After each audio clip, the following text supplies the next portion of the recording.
नमस्कार मित्रों। तो आई हमारी आपकी आज फिर मुलाकात हो गई। और जैसा कि मैं हमेशा ही कहता हूँ, जब तक परमात्मा की परमेश्वर की मर्जी है, हमारा आपका सिलसिला चलता ही रहेगा। तो आइए आज बात करूँगा मैं वृषभ लग्न में राहु कैसे फल देता है और क्या परिणाम देता है, अच्छा या बुरा। राहु दोनों ही देता है किसी के भी लग्न में। आपके लग्न में थोड़ा क्षमा मिलती है, बाकी लग्नों कई लग्नों तो क्षमा ही नहीं करता। फिर भी अच्छा बुरा क्या फल देगा उस पर हम लोग आगे चर्चा करेंगे। और मैंने यहाँ पे एक ही जगह राहु लिखा, तो इसका ये मतलब मत निकालिए कि मैं चौथे राहु की बात कर रहा हूँ। एक एक घर में मैं कभी विस्तार से फिर से आ जाऊँगा। अभी मैं सारे राहु की चर्चा कर रहा हूँ, सभी घर की, और कहाँ ज़्यादा परेशानियाँ खड़ी करता है और कहाँ ज़्यादा आपके लिए लाभदायक होता है, उस पर हम लोग चर्चा करेंगे। तो आगे बढ़ो उसके पहले एक छोटी सी प्रार्थना ये भी है कि जिन लोग हमारा चैनल सब्सक्राइब नहीं किया कृपया कर लीजिए, उससे हमें बल और शक्ति मिलती है जो आप लोगों के द्वारा ही आती है। तो ये बात करते हैं सीधी राहु की, वृषभ लग्न। तो देखिए, राहु की अपनी एक भूमिका है जो वृषभ लग्न वालों को थोड़ी सूट भी करती है उनके कैरेक्टर के हिसाब से। क्या होता है, थोड़े से आप लोग चतुर होते हैं, माने चाहे ना माने, मगर प्रदर्शन नहीं करते, गंभीर चतुर होते हैं अंदर से। और ये थोड़ी बहुत तुला लग्न वालों में भी होती है, लेकिन तुला लग्न वालों में जरा दूसरे किस्म की होती है, आपकी अलग। आप चतुर के साथ साथ अपने आप को काबिल मानते हैं, इसलिए काबिलियत के नाम पे चतुराई आ जाती है। अब सबके साथ ऐसा हो आवश्यक नहीं, लेकिन ज़्यादातर की बात की जाती है तो वो चीज़ माने रखती है। अपवाद हर जगह मिलते हैं दुनिया में, सबको पता है कौन लड़ाकू है, कौन नहीं लड़ाका है, कौन आतंकवादी है, कौन नहीं है, मगर फिर भी लोग समान रूप से एक परिभाषा समझ लेते हैं। ऐसा नहीं होता है। आपके भी मोहल्लों में पता रहता है कि कौन लड़ने वाला है, कौन शांत है, मगर एक दिन शांत व्यक्ति भी लड़ता है तो आप उसको भी एक समान समझते हो। गलत बात है, मेरा कहने का तात्पर्य। तो वही मैंने आपके विषय में राहु को समझाया। स्वभावतः आप लोग शांत होते हैं और उस शांति में राहु आपका साथ देता है। ये कहता है कि बेवजह झमेले में ना पड़ो, तो आप लोग अक्सर नहीं पड़ते। जहाँ देखा मुसीबत वहाँ से निकल लेते हैं धीरे से। ये भी एक चतुराई है, मगर ये आपके हित में है तो उसको चतुराई कहिए, इसको बुराई से तो नहीं देखा जाता। उलझने वाले को बुराई से देखा जाता है, दूसरे लग्न, इसीलिए अक्सर ज़्यादा बदनाम रहते हैं। आप लोग कहाँ हैं? वृषभ लग्न का आदमी का दुक्का कहीं बदनामी में आ जाए, वरना हरकतें सारी बदनामी वाली ही रहती है, मगर इतनी शांति और शालीनता में चतुराई करते हैं कि कमाल। तो ये वृषभ लग्न का राहु के संलग्न से बोला। और भी कई खूबियाँ क्वालिटियाँ हैं, वो मैंने जब शनि की बात कही थी तो मैंने थोड़ी गंभीरता वाली भी बात की थी, तो गंभीर भी होता है, इसीलिए तो दुनिया को जजमेंट नहीं मिलता। तो इस चतुराई को मैं नकारात्मक दृष्टिकोण से नहीं देखता। क्यों? उलझने से बेहतर है आदमी थोड़ी व्यवस्था बना कर रखे। तो ये राहु भी उसमें साथ देता है और कई जगह पे देता है। तो सबसे पहले मैं कहाँ से शुरू करूँ? ये यहाँ से। ये जितनी खूबियाँ अभी मैंने गिनाई, ये आपको पहले घर से प्राप्त होगी।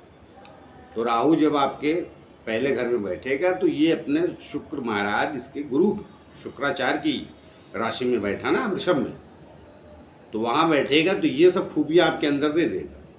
कब परिस्थिति से कहाँ से कैसे निकल जाना है, बहुत से उलझना है या नहीं उलझना है, ये भी एक चतुराई है। बाकी लोग तो उलझ जाते हैं, तो उसे मूर्खता भी कह सकते हैं या बर्दाश्त नहीं करते। उसको जो भी नाम आप अपनी समझ से देना चाहें दे लीजिए। हम चलिए सामंजस्य नाम दे देते हैं आप लोग, आप चतुर्थम सामंजस्य वाले होते हैं। हालांकि ये मैं आपके दिल की तसल्ली के लिए कह रहा हूँ लेकिन कुछ लोग सामंजस्य वाले भी होते ही हों, तो मैंने कहा ना अपवाद होता है। तो ये राहु आपका यहाँ सपोर्ट करता है, लेकिन ये आपको तब परेशानी खड़ी कर देता है। ये सब जगह से आप निकल जाते हैं, लेकिन कहते नहीं कहीं का करनी कहीं की भरनी। तो क्या होता है, ये सप्तम भाव में भी बैठा ही दृष्टि देता है, यहाँ बिगाड़ देता है, मतलब पत्नी से प्रॉब्लम क्रिएट हो जाती है, वहाँ आपकी चलती नहीं, आप माने चाहे ना माने। ये राहु बैठा है तो भी और नहीं बैठा है तो भी, दोनों सूरत यहाँ चलती नहीं, ये पत्नी के सामने थोड़े दबके ही रहते हैं। तो अगर राहु यहाँ बैठा है तो स्वभाव भी देगा, और नहीं दबेंगे तो परिवार में विरोध करा देगा और झगड़े करा देगा, झंझट करा देगा। तो दब के रहने में भलाई कोई गड़बड़ी नहीं। बाकी एजुकेशन वगैरह के लिए खराब नहीं, लगने का राहु बढ़िया। दूसरे स्थान में उच्च का तो होता है, मगर ये वाणी पक्का खराब करेगा आपकी, यही झगड़े करवाएगी। ये राहु जो है उच्च का बैठ के ज्ञान बुद्धि सब बहुत देगा, सारी बातें सही होगी, मगर कई बार ज्ञान का इतना अभिमान भर देगा वाणी में कि वाणी गलत हो जाएगी, और उसकी वजह से झंझट झमेले पैदा कर देगा, क्योंकि दृष्टि भी इसकी अष्टम में। तो कुछ धनु लगन का व्यक्ति रहा अगर कहीं आपके सामने उस वक्त मजबूत स्थिति में, तो मुसीबतें खड़ी कर देगा। तो इसलिए जहाँ यहाँ बैठा तो धन वगैरह बात का विषय, हाँ बाहर ले जाता है तो ले जाइए। दूसरा राहु जिसको जिसको बाहर ले जाए वो आराम से घर छोड़ के चला जाए तो सुखी रहता है। तो यहाँ पे वाणी का ध्यान रखिए, बाकी और कुछ विशेष नहीं बिगाड़ता। जैसा मैंने आपको पहले कहा कि राहु जो है वृषभ लग्न में बहुत हानिकारक नहीं होता है, नुकसानदायक नहीं, लेकिन रिश्तों के मामले में किसी भी लगन को बख्शता नहीं है, ध्यान रखिएगा मेरी बात। और ना भ्रम के मारे में शंका, यही तो रिश्ते बिगाड़ते आइए यहाँ तीसरा अच्छा है, चंद्रमा की जरा भी पोजीशन हो तो ये राहु बढ़िया काम करेगा आपका, बहुत बलवान है।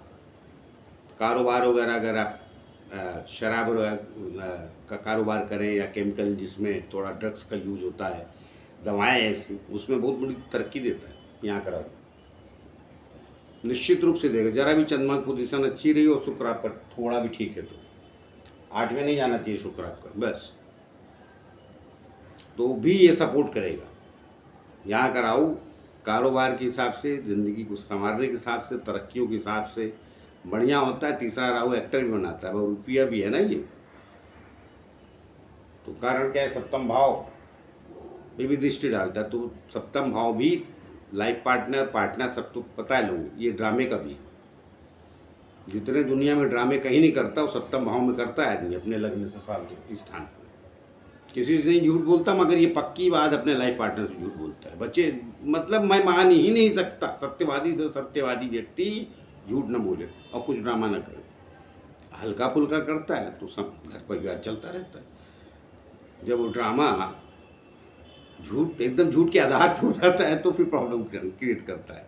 इसलिए मैं हमेशा कहता हूँ जिसका सप्तम और दसम स्थान कुंडली में सामंजस्य बना के बैठे हैं, उसमें फटाक से देखते बोल देता हूँ कि आदमी या तो फिल्म लाइन से इंटरेस्ट हो गया राजनीति से।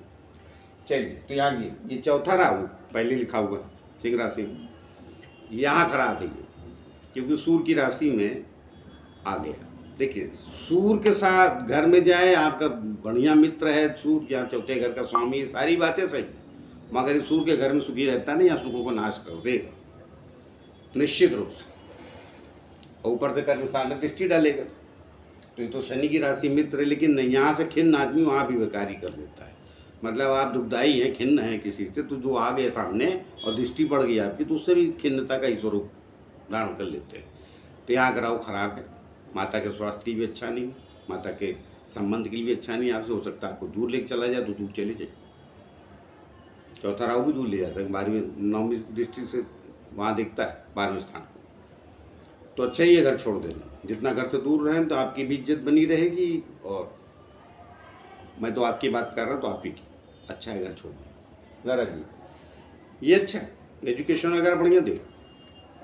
शुरुआती एजुकेशन सदैव राहु खराब करता है। जब मैं एजुकेशन वगैरह अच्छा बोलूँ, जो लोग मेरा वीडियो देख रहे हैं, तो पंचम भाव में जब राहु की या शनि की दृष्टि की बात करूँ बैठे की, तो समझ लीजिए शुरुआती एजुकेशन सब खराब करते हैं, लेकिन अच्छी देगा बढ़िया। IT सेक्टर में आजकल राहु सॉफ्टवेयर का कारक है, बढ़िया। वहाँ पे अगर 10वीं निकाल लिया आपने पढ़ के, तो फिर आगे ये सहायता करता है, कोई ना कोई मिल जाएगा आपको एजुकेशन दिलाने वाला। आप कितने भी घर से परेशान हैं, कुछ न कुछ हो जाएगा, मार्ग निकल आएगा। आजकल तो सरकारों ने भी लोन देने का प्रावधान बना रखा है,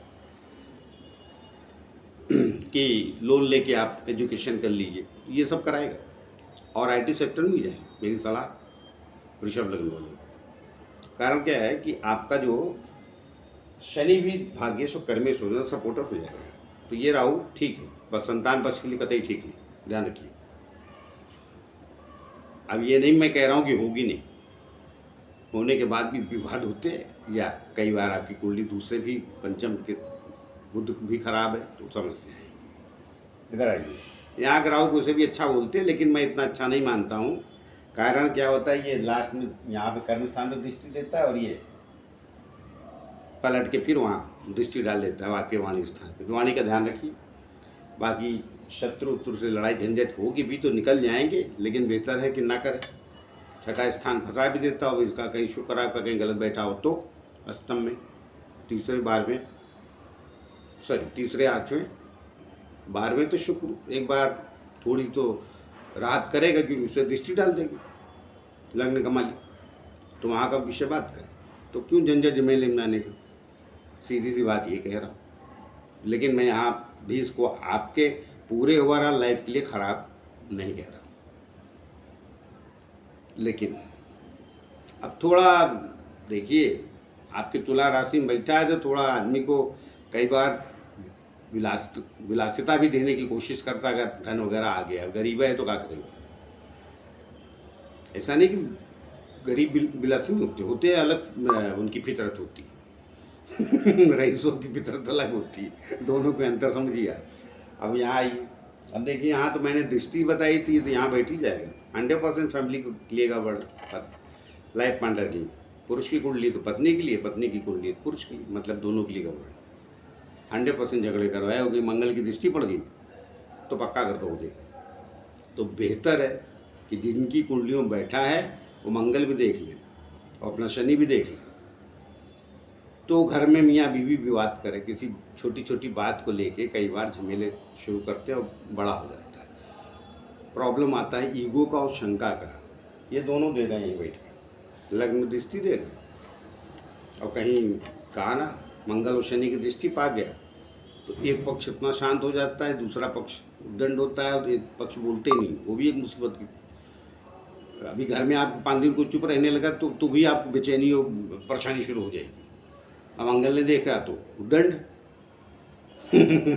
तो कुल ले देखिए, यहाँ जिनका बैठा है वो संभाल के चुके। मैं चारित्रिक वगैरह दृष्टिकोण से कभी बात बकवास करता नहीं। कई लोग बोलते हैं कि सप्तम का राहु चारित्रिक दृष्टिकोण से भी खराब करता है।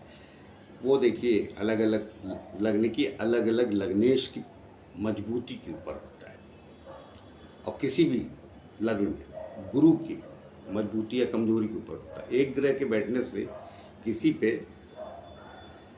फटाक से दुनिया को अच्छा लगता है, अपना वीडियो बढ़ाना है तो विषय बात का है, लेकिन मैं नहीं कहता कि ऐसा होता है, वो गलत बात है। किसी ने कहा है अगर आपके कुंडली में सप्तम राहु बैठा है, ऐसा कोई बोल रहा तो गलत बोल रहा। हाँ, झगड़े और कराएगा वो मैंने कहती हूँ। आइए अष्टम राहु तो उसे बदनाम।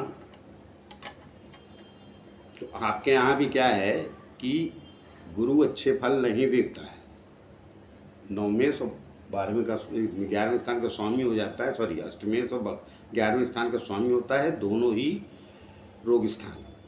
छठे से छठा 11वां स्थान होता है, अष्टम स्थान वैसे ही पकड़ा जाता है। तो देखिए यहाँ पर अगर आपका लग्नेश शुक्र भी खराब है तो परेशानी है। देखिए शुक्र में तकलीफ ये क्या है कि मजबूत होके भी कई बार इतना आपके शरीर को मजबूती नहीं प्रदान कर पाता जितनी आप सोचते हैं।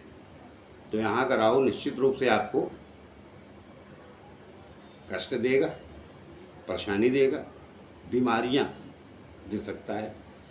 ज़रा अब गुरु तो से भी आपके खराब ही रहता है, लेकिन ज़रा भी गड़बड़ होगा तो यहाँ का राहु आपको तकलीफ निरंतर देगा। और कहीं लगने से संबंध हो गया, छठे स्थान का स्वामी भी है ना आपका, अर्थात इसके साथ बैठ गया, साथ में दृष्टि से दूसरे स्थान बैठ के देख लिया, नहीं होना चाहिए, वरना परमानेंट बीमारी दे देगा कोई ना कोई। और कई बार ये बड़ी बीमारी दे देता है, मैं डरा नहीं रहा हूँ, बता रहा हूँ, क्योंकि आपका जो लग्न है ना बहुत क्या बोलते हैं वो अरे वो क्या शब्द इस्तेमाल करते हैं, प्रतियोधात्मक लग्न नहीं, मंगल वगैरह प्रतियोद करते हैं शरीर के साथ भी, वो अग्नि है ना, आपका नहीं है, आपका तो ऐसे ही कमजोर लग्न है, सौंदर्य वीर ये सब मतलब कोमल लग्न, तो उनको ज़्यादा ध्यान रखना चाहिए आपको, विशेष अष्टम के राहु की बात कर, ये ही बहुत खराब फल देगा। इधर आइए ना, ठीक, कोई तकलीफ नहीं। मैंने एक्चुअली सोचा था कि मैं 3-4 घरों को ओवरऑल बता के आगे बढ़ूंगा, लेकिन बाद में लोगों को कहना होता है कि क्या 3-4 घर बताए, बाकी कह देते। हालांकि मैंने एक आध बार शायद पहले भी अपना वीडियो बनाया है सारे लोगों में, लेकिन कहीं भी कुछ न कुछ किसी भी वीडियो में आपको एक्स्ट्रा तो कुछ मिल ही जाएगा। तो यहाँ अच्छा है, लगन में दृष्टि डालेगा बढ़िया, इधर भी डालेगा, वहाँ थोड़ी समस्या है, थोड़ी ज़्यादा नहीं। आपके कर्मेश और भाग्येश की राशि में शनि महाराज बढ़िया फल देते हैं, यहाँ अच्छा है, यहाँ भी अच्छा कहूँगा मैं, कारोबार के हिसाब से, सुखों के हिसाब से सुख अवश्य यहाँ भी कम करेगा, और वाणी का दोष देगा। वाणी का दोष मतलब कुछ और गड़बड़ नहीं, खराब वाणी होना, क्योंकि दृष्टि देता है उधर मिथुन के राशि पे द्वितीय, उसका ध्यान रखिए। बाकी कारोबार वगैरह के लिए अच्छा है, राजनीतिक बनाता है, राजनीतिक में शौक अवश्य चाहिए। अगर सप्तमेश मंगल भी आपका अच्छा है और शनि भी अच्छा है, तो 10वां राहु आपका सपोर्टर होगा पॉलिटिक्स में जाने के लिए, एक्टिंग में जाने के लिए, जहाँ भी चीज़ें सामाजिक या दूरगामी चीज़ें लगती है, एक्टिंग, पॉलिटिक्स, बाकी बिजनेस वगैरह तो कॉमन विषय है, सभी करते हैं। शोधकर्ता भी यहाँ का राहु बनाता है, तो कुल लेने के अच्छा ही है। आइए 12वें स्थान, 11वां राहु, हाँ 11वें स्थान पे मीन का राहु 12वीं राशि में यहाँ पर बैठा राहु भी अच्छा है, कुल ले देकर मैं इसे अच्छा कहूँगा। गुरु की स्थिति थोड़ी भी अच्छी होगी, तो बस यहाँ नहीं जाना चाहिए गुरु, एक स्थान मना कर रहा हूँ भैया, चलिए थोड़ा अष्टम को ही बोल देता हूँ, लेकिन टोटल एक स्थान मना कर रहा हूँ, गुरु यहाँ नहीं जाना चाहिए। तुला राशि छठे, बाकी बढ़िया फल देगा, यहाँ गया नहीं कि आपको रोगी बनाएगा। जैसे कि राहु की दशा गुरु की अंतरदशा, गुरु की दशा अंतरदशा में आए तो पक्का रोक दे देगा, फिर आप बचेंगे, उसका ख्याल रखिएगा। बाकी को ले देंगे अच्छा है। इधर आ जी 12वें स्थान पे मंगल की राशि में गया, तो यहाँ के राहु को तो मैं कभी भी अच्छा नहीं बोलता। इसका प्रॉब्लम क्या है कि मंगल की अच्छा है, दशा वशा न चले, शुरू में जवानी में तो बिल्कुल न चले, बचपने में आगे निकल जाए तो थोड़ा चोट चपेट दे देगा, जवानी में आती तो कई बार बड़े उल्टे सीधे काम करा देता है।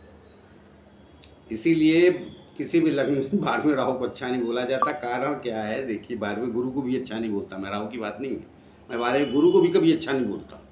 और मैं देखा है ज़्यादातर 90-95% न्यू परेशानी क्रिएट कर ही देता है, तरक्की और कराने के बाद भी। क्या यहाँ से दृष्टि देता, फिर उधर देता, 7वीं फिर 9वीं, वो समस्या। और फिर यहाँ से सुख स्थान पर, तो सुख का नाश, बीमारी बढ़ाया, चोट लगाया, दुश्मन बढ़ाए, कुल देके इसकी दशा अंतरदशा है। ऐसी स्थिति में आप है तो शांति से समय निकाल लीजिए। और वैसे भी दुनिया में एक चीज़ ध्यान रखिएगा, पीछे जिसने अच्छा किया है तो राहु आ भी जाता है दशा अंतरदशा में, तो इतना खराब नहीं कर पाता है, क्योंकि अब पीछे आपने बहुत गड़बड़ किया है, गुंडागर्दी का समय था आपका, मतलब देखिए हर जगह गुंडागर्दी चलती हो, बिजनेस में हो चाहे राजनीति में हो, अपने अपने जिसको कहते हैं रंग दमखम से, बाहुबल से, किसी भी क्षेत्र में आपने दुनिया में कर लिया, जब इसकी दशा आएगी तो वही बताएगा कि आप कहाँ कहाँ हैं, मतलब कौन कौन सी काल कोठरी मिलेगी भरोसा नहीं। तो इसलिए जिनका बार बार आओ वो, उनको थोड़ा अवश्य गलत कार्य नहीं करना चाहिए, नहीं तो ये दशांतर दशा में सब कमाल दिखला देता है, उसे मंगल मारक फल देता है।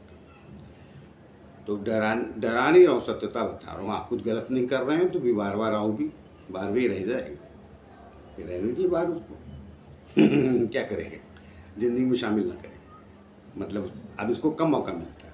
आप कुछ गलत करेंगे तब ना, घूसखोर हों, बेईमान हों, यही जो दुनिया भर के 3 ताम होते हैं। कहने का मतलब आप समझ गए।